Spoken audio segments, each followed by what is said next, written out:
Now, the Civil and Local Government Staff Association of Ghana, CLOGSAG, has this afternoon vehemently rejected the Constitution Review Committee's recommendation for the Controller and Accountant General's Department to be made independent from the Finance Ministry.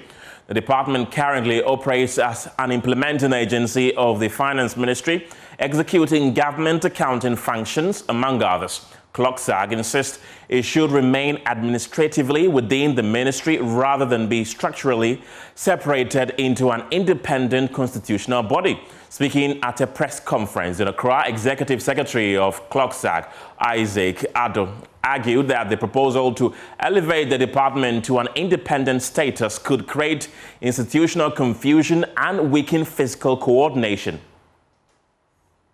We disagree with the proposals to establish the Controller and Accountant General as an independent or hybrid independent constitutional office.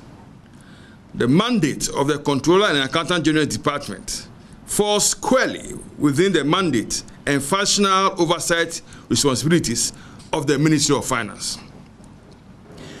The CAG operates as an implementation agency of the ministry in executing government accounting, ensuring payments control, and performing treasury management functions. As part of the executive machinery responsible for implementing fiscal policy, the CAGD should remain administratively situated within the mandate of the Ministry of Finance rather than be structurally separated into an independent constitutional body. Implications of making CAG independent.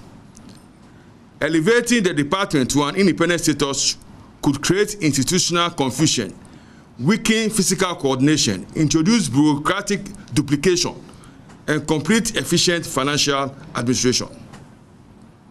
B. Implication of appointment of the CAG by the Council of State. Furthermore, we object the proposal for the Council of State to recruit, vet, and make binding nominations to the President for the appointment of the Controller and Accountant General. The proposal is at variance with our firm principles of leaving departmental appointments to governing councils, who have the necessary institutional memory to select, vet, and appoint on merit basis an appropriate institutional head. Implication of oversight of Parliament over the performance of the Controller and Accountant General's Department. Like all public organizations in Ghana, the proposal for Parliament to exercise oversight performance of the Controller and Accountant General through its relevant committees in accordance of law is welcome. However, the Ministry of Finance should remain the bona fide body to exercise ministerial oversight over the activities of the Controller and Accountant General.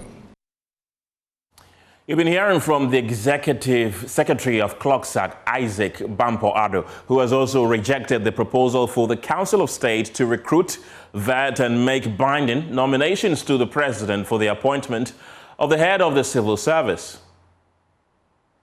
We object to the CRC proposal that the Council of State shall recruit, vet, and make binding nominations to the President for appointment of the head of civil service, with the assistance of the Public Services Commission.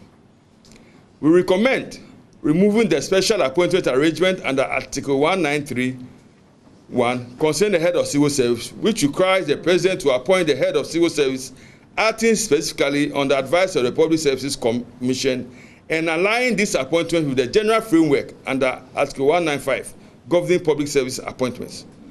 For clarity, Article 195(1) of the Constitution states that subject to the provision of this Constitution, the power to appoint persons to hold or to act in an office in the public services shall vest in the President, acting in accordance with the advice of the governing council of the service concerned.